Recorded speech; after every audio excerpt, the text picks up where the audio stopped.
काषाय वस्त्रं करदण्डधारिणं कमण्डलू पद्मकरेण शंखं चक्रं गदाभूषितो भूषणाढ्यं श्रीपादराजं शरणं प्रपद्ये।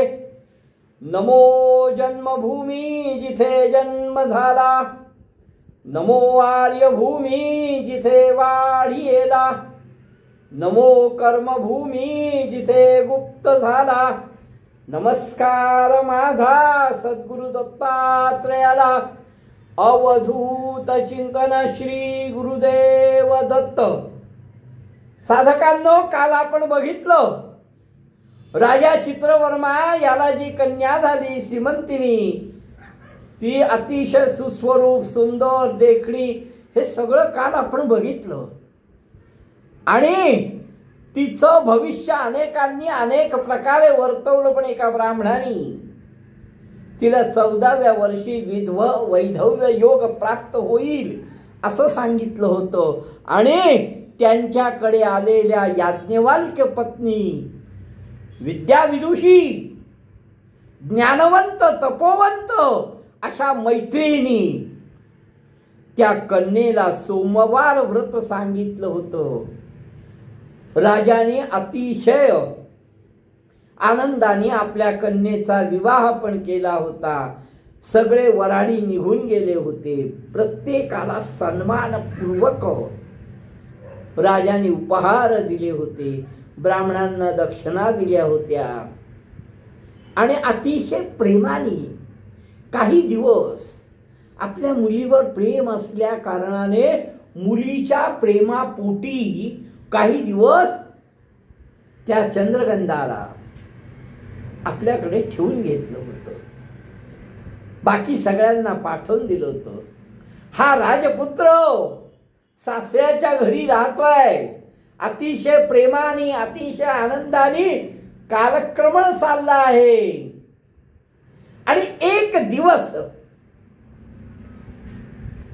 हा राजपुत्र जलक्रीडे करता गेला। कुठे? तर कालिंदी नदीला। कालिंदी नदीच्या तीरावर हा जलक्रीडेकडे गेला। राजपुत्र बर तो काय एकटा गेला का? हो, सगळं दळ, सगळं सैन्य, सगळे बरोबर ना, कारण राजपुत्र आहे तो आणि त्यातल्या त्यात चित्रवर्म्याचा जावई आहे। हा एकटा जाईल का? सगळ्या दळांसहित आणि तो जलक्रीडेला गेला कालिंदी नदीला। राजपुत्र निघे नदीत जलक्रीडा करत होता नदीमध्ये। त्याच्या बरोबर अनेक लोक होते। हा पोहत होता। जलक्रीडेचा आनंद हा राजपुत्र तर घेत होताच, बाकीचेही लोक घेत होते। आणि जलक्रीडा करता करता करता करता हा राजकुमार बुडाला। हाहाकार माजलाय। पोहता पोहता राजकुमार देखा, बघता बघता राजकुमार बुडाला मध्ये गंगोदका। कालिंदी नदीच्या मधोमध्ये हा राजपुत्र बुडाला, अकांत झाला। शोकाची परिसीमा गाठली गेली। ओरडायला लागले, कारण राजकुमार बुडतोय। ओरडाओरड झाली, अरे काढा काढा काढा, आमच्या राजपुत्राला, आमच्या राजाच्या जावयाला काय झालंय? अहो तो बुडतोय, ओढा ओढा त्याला, काढा काढा। सगळे ओरडाआरडी करताय। सर्व सैन्य, सगळे लोक, नावेकरी सगळे धावले, कारण हा पोहत पोहत मधोमध गेलाय आणि बुडालाय आणि तो बुडतोय हे सगळ्यांनी बघितलं। म्हणून धावा धाव सुरू झाली। नावाडी नावा काढून लोक पोहत पोहत तिथपर्यंत गेले, पण नाही, हाती काही लागलं नाही. राजपुत्र दिसेनासा झाला, गायब झाला म्हणा, बुडाला म्हणा. राजपुत्र संपला असंही म्हणा. सगळं सैन्य शोधतोय, नावाडी शोधतायत, पण हा मधोमध बुडालाय. याचं शरीर पण सापडत नाहीये. दोन्ही तटावर, दोन्ही किनाऱ्यावर सैन्य उभं राहून प्रत्येक जण प्रयत्न करतोय. धावत गेले चित्रवर्मा राजाकडे आणि चित्रवर्माला सांगतात, महाराज घात झाला, हो घात झाला. तुमचा जावई जलक्रीडा करत असताना कालिंदीच्या डोहामध्ये, कालिंदीच्या नदीमध्ये मधोमध बुडालाय. धावत गेले राजसदना. व्यवस्था सांगित, संपूर्ण घटना सांगितली की बघा, कालिंदी नदीच्या डोहामध्ये अनेकांच्या सोबतीने राजकुमार पोहत होता आणि पोहता पोहता अदृश्य झाला. आता तो गेला का नाही काहीच कळाला मार्ग नाही, कारण तो दिसत तर नाही, पण त्याचं शरीरही दिसत नाही. म्हणजे तो गेला असंही म्हणता येत नाही, तो आहे असंही म्हणता येत नाही. कालिंदी नदीच्या डोहात संगतीने होते पोहत, अदृश्य झाला परियेसा. न दिसे राजकुमार बुडाला. दिसत नाही, त्यामुळे असं वाटतंय की राजकुमार बुडालाय.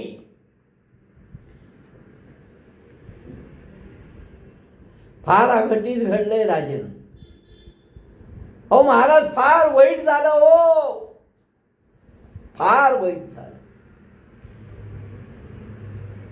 राजाने ऐकल्या ऐकल्या राजाला चक्कर आली आणि राजा बेशुद्ध अवस्थेत पडला. कन्येला कळलंय, सीमंतिनीला कळलंय, आपला पती बुडालाय. ती म्हणते, मग मी आता प्राण देते. माझा पतीच बुडालाय, मी प्राण देते. राजा कन्येला समजवतोय. सगळे जण धावत, राजा, राजपत्नी, कन्या, दास, दासी, राजस्त्रिया सगळ्या शोक करतायत. सर्वात जास्त शोक त्या कन्येला, सीमंतिनीला झालाय. राजकन्येशी संभोगित, हे बाई शांत हो, शांत हो. आपण गेला धावत, तिला सांगितलं, समजवलं आणि धावत नदी किनारी गेलाय. राजस्त्रिया पण शोक करतायत. सीमंतिनी करी शोका. सीमंतिनीचा शोक अनावर आहे, स्वाभाविक आहे. का? हे त्रिपुरांत का? हे शिवा. आता शिवाशी सांगते ती, मी तुम्हाला शरण आले होते ना, हे भगवंता, हे महादेवा, मी तुम्हाला शरण आले होते ना, मग मरण कसं आलं? मला मैत्रिणीने सांगितलं होतं की तुझी सेवा केली, तुझी पूजा केली, तुझं व्रत केलं तर घडणार नाही काही. पण का रे?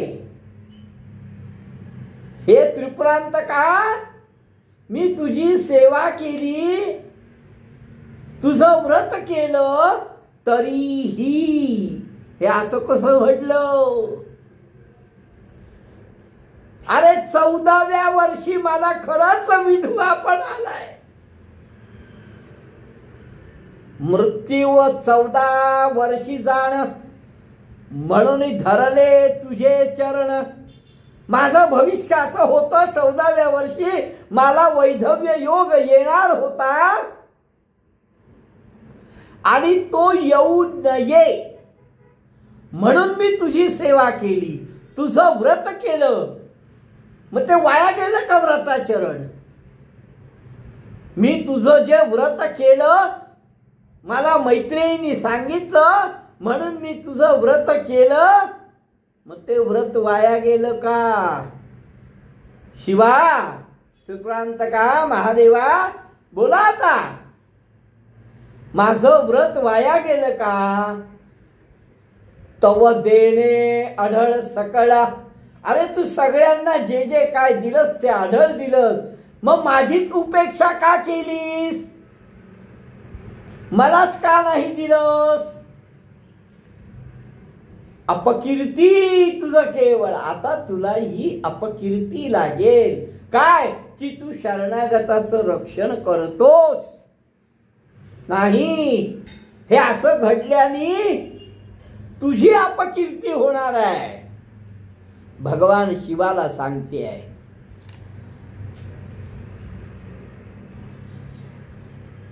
भगवान शिवाला असं सांगते आहे. आणि दुसरीकडे स्मरण करी श्री गुरुसी, मनामध्ये सद्गुरूंचं स्मरण करते आहे. कोण सद्गुरू? याज्ञवल्क्य पत्नीसी. कारण तिनेच व्रत सांगितलं होतं, गुरुमुखी व्रत आलं होतं.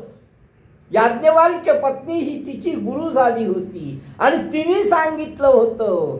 म्हणून स्मरण करी श्री गुरुसी याज्ञवल्क्य पत्नीसी. याज्ञवल्क्य पत्नी सांगितले व्रत आम्हासी. आम्हाला व्रत सांगितलं होतं. कशा करता? सौभाग्यवती राहण्याकरता. सद्गुरु याज्ञवल्क्य पत्नी मैत्रिणी आम्हाला व्रत सांगितलं होतं की आमचं आईवेपण स्थिर राहील. आणि तिचं ऐकून तिने सांगितलं. तिने व्रत कसं करावं हेही सांगितलं. आणि म्हणून तिचं ऐकलं, तिच्या शब्दावर विश्वास ठेवला, सद्गुरूंवर विश्वास ठेवला. म्हणून मी शिवाचं पूजन केलं. आता मला असं वाटतं वाया गेलं.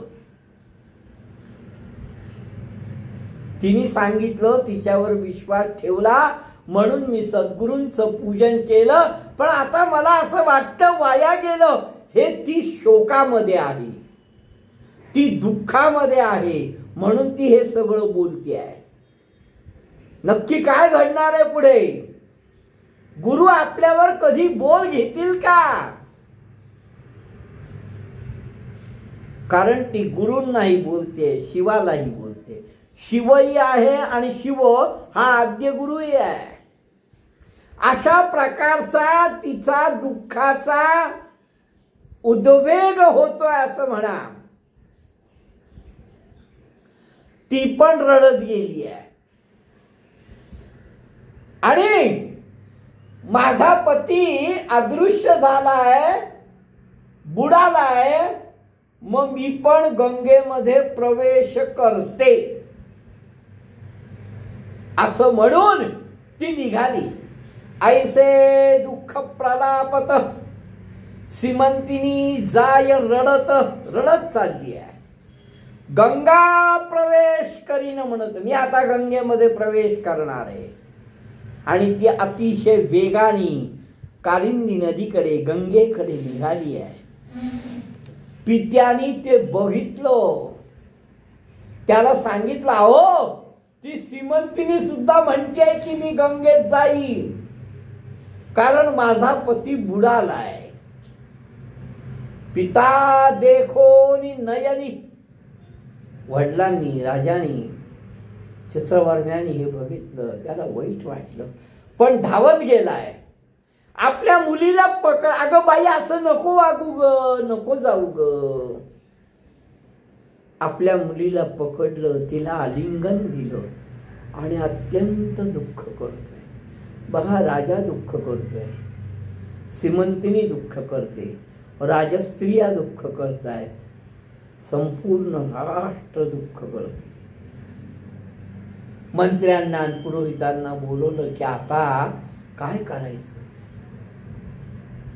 हा तर बुडालाय, यक्ष प्रश्न आहे माझ्या मुली पुढे, ती गंगेत जायचं म्हणतेय, काय करावं. हतबल झालाय राजा, काय करायचं. सगळ्यांना बोलवलं, मुळात सगळे आले पण सगळे दुःखातच होते. नावेकरांना बोलवलं, नावाड्यांना बोलवलं, अरे पुन्हा एकदा बघा रे, शोधा रे, शोधा, पुन्हा एकदा प्रयत्न करा, शोधा, बघा सापडतो का. नसेल बुडाला रे, कुठे असेल तिथे बघा रे. अतिशय दीनवाण झालाय राजा, दुःख अपार आहे. पण राजालाच दुःख आहे असं नाही, तर त्याच्या व्याह्यांना पण दुःख आहे. चंद्रांगदाच्या आई वडिलांना पण दुःख आहे. सगळ्या मंत्री पुरोहितांना बोलवलं, नावाड्यांना बोलवलं, अरे शोधा रे, शोधा, कुठे सापडतो का बघा रे. सगळी गंगा शोधली हो, कालिंदी नदी सगळी शोधली, पण कुमार काही कुठे दिसायला तयार नाही.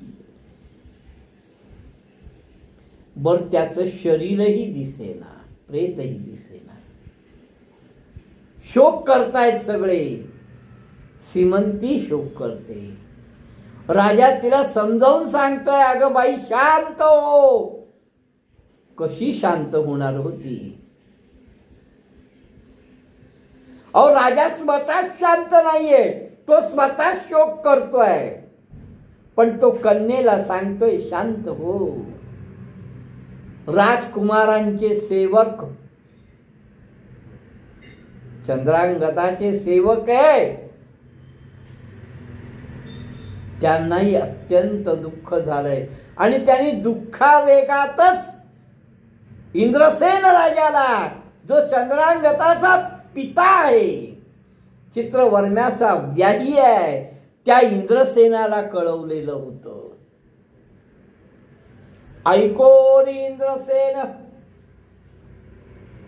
अहो राजा चित्रवर्म्याची कन्या वैधव्य प्राप्त झालं आणि इकडे राजा इंद्रसेनाचा मुलगा गेलाय.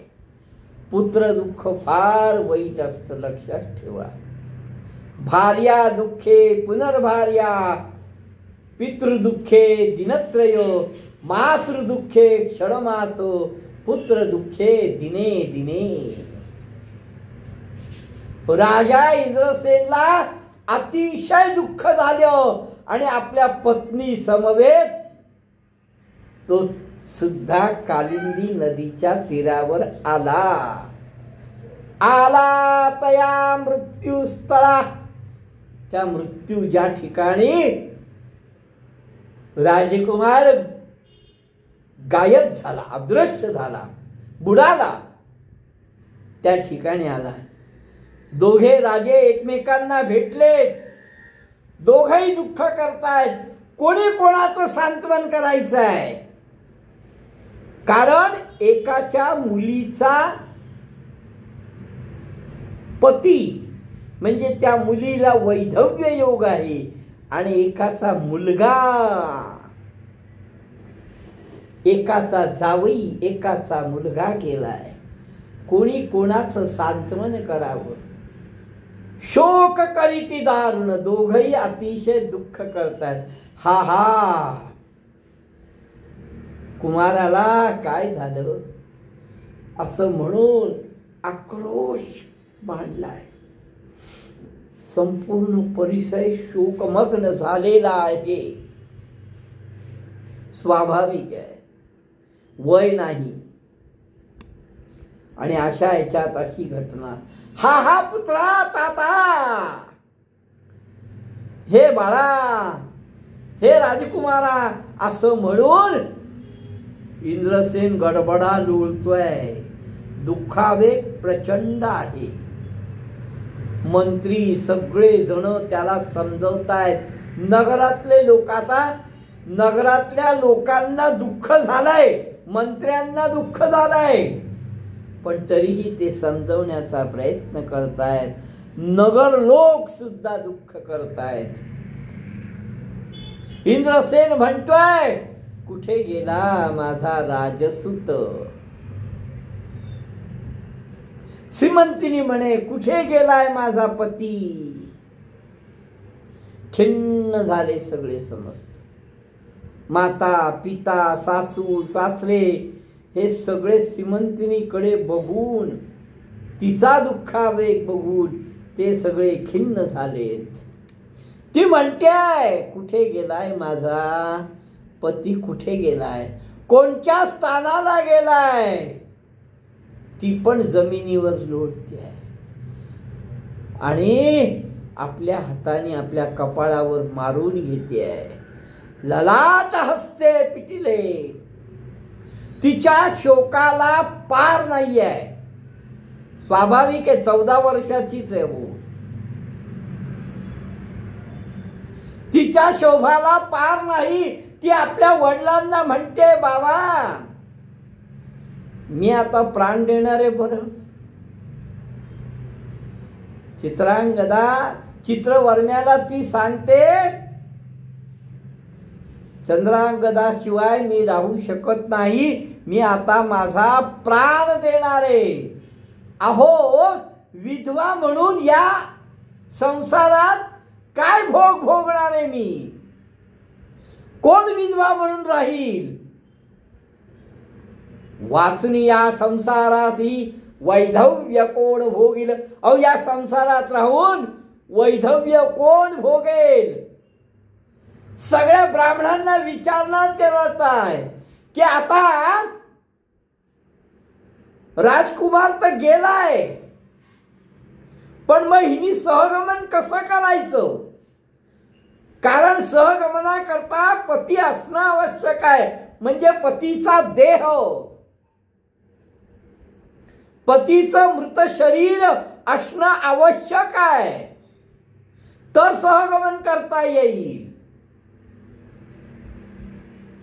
ते ब्राह्मण पण सांगतात, हे राजा, प्रेता वेगळं सहगमन करता येणार नाही. ती म्हणते, मी सहगमन करीन, मी विधवा म्हणून जगणार नाही. हे सगळं मान्य आहे रे राजा, सगळं मान्य आहे, पण तिला समजावून सांग की प्रेताशिवाय सहगमन करू नये असं शास्त्र सांगतो. प्रथमतः एक काम करा तुम्ही. ब्राह्मण म्हणतायत, तेही दुःखी आहेत, कारण सीमंतिनी सुद्धा आता निर्णय घेतलाय की मी चंद्रांगदाशिवाय राहू शकत नाही. या संसारामध्ये वैधव्य विधवा म्हणून मी राहू कशी? शक्यच नाहीये. त्यामुळे मी सहगमन करणार आहे. मी पती समवेत जाणार आहे, म्हणजे सती जाणार आहे. तेव्हा ते ब्राह्मण सांगतात, राजा तिला समजून सांग, प्रेताशिवाय सहगमन करू नये. पहिले एक काम करा, प्रेत शोधा. पहिले प्रेत शोधा. प्रेत मिळाल्यानंतर कन्येसहित ते दहन करा, ते सहगमन होऊ शकेल. पण तो दिसत नाहीये, नदीत बुडालाय, मग कसं काय सहगमन करायचं? राजा म्हणतो, विप्रांना तुम्ही सांगता ते बरोबर आहे, त्याला शोधायचा आणि मग त्याच्या सहित सीमंतिनी सहगमन करायचा. हो, पण तो बुडालाय, तो दिसत नाहीये. मग मग कसं काय करायचं आता? आता इसी एक करणे. आता एक गोष्ट कर राजा, जोपर्यंत प्रेत सापडणार नाही तोपर्यंत हिचं रक्षण कर.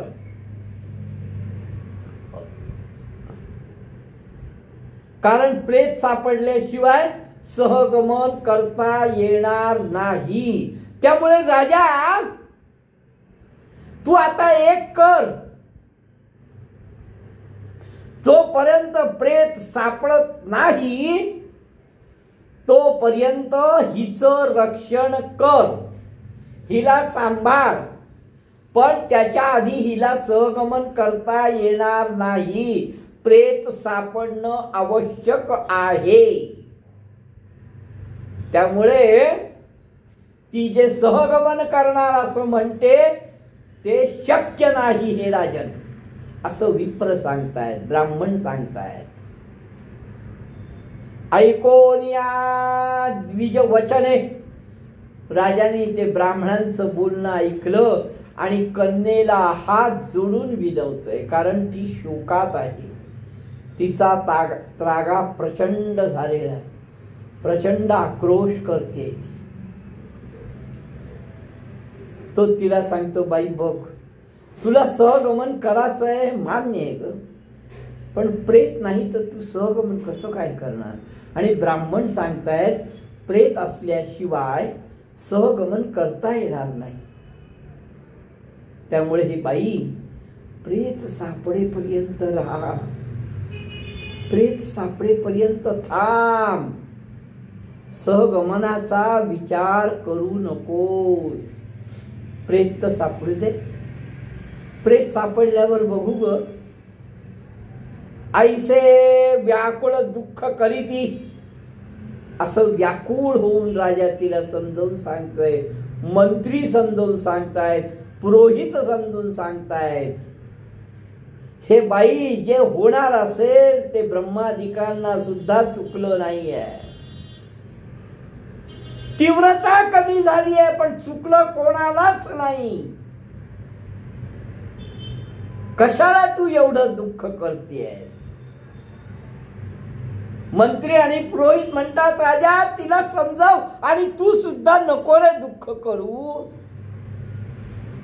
ब्रह्मादिकांना सुद्धा जे चुकलेलं नाही, देवांना सुद्धा ते चुकलेलं नाही. तुम्ही अतोनात दुःख करून काय उपयोग आहे? कशाला एवढं दुःख करताय? चला आपण आता राजमहालाकडे जाऊ. इथे आपण थांबलो तर काय होणार आहे? काय होणार आहे? ते नावाडी किंवा बाकीचे लोक त्याचा शोध घेतील. तो सापडल्यावर आपण बघू. पण आता तुम्ही चला. राजा इथे किती दिवस थांबणार रे? या नदी किनारी तू किती दिवस थांबणार? किती शोक करणार? आपल्या मुलीला सांभाळ, आपल्या पत्नीला सांभाळ. चित्रवर्म्याची सगळे मंत्री आणि पुरोहित अशा प्रकारे समजवणी करतायत. होणार झाली देवकरणी, काय कराल दुःख करुणी? काय दुःख करून काय होणार आहे? ऐसे मंत्री संभोगणे, असं सगळं राजाला समजावून सांगतात. राया ते चला म्हणते. हे राजा चल आता, बस झालं, नको रे जास्त दुःख करू, नको रे जास्त त्रास करू. निघाले राजे उभयता. आता दोघही राजे निघाले. कोण? तर चित्रवर्मा आणि चंद्रांगताचा पिता दोघही निघाले, राजवाड्यामध्ये आले. इंद्रसेना याला तर प्रचंड दुःख आहे, मुलगाच गेलाय त्याचा. न विसरे कधी पुत्र शोक. मगा मी श्लोक सांगितला तो याच अर्थाने आहे. भार्या दुःखे पुनर्भार्या, पुत्र दुःखे पितृदुःखे दिनत्रयो मातृदुःखे क्षणमासो पुत्र दुःखे दिने दिने. इंद्रसेन अतिदुःखित न विसे कधी पुत्र शोक. मुलाचं दुःख कधीही विसरता येत नाही. अपत्याचं दुःख, मुलगा असो मुलगी असो, अपत्याचं दुःख हे विसरता येत नाही. त्यांना प्रचंड दुःख होतंय. पुढे काय काय घटना घडतायत. त्यांचं राज्य टिकतंय का, त्यांचं राज्य जातंय का, त्यांच्या राज्याला काही क्षिती पोचतेय का, तो परत येतोय का, चित्रांगद परत येतोय का, किंवा सीमंतिनी सहगमनाचा विचार सोडून कालांतराने सहगमन करते का, काय काय घडतंय पुढे. ही उत्सुकता त्या पतिपत्नींना पण आहे, नामधारकाला पण आहे आणि तुम्हाला मला पण आहे. पुढे काय घडलं हे आपण उद्या बघू. अवधूत चिंतन श्री गुरुदेव दत्त.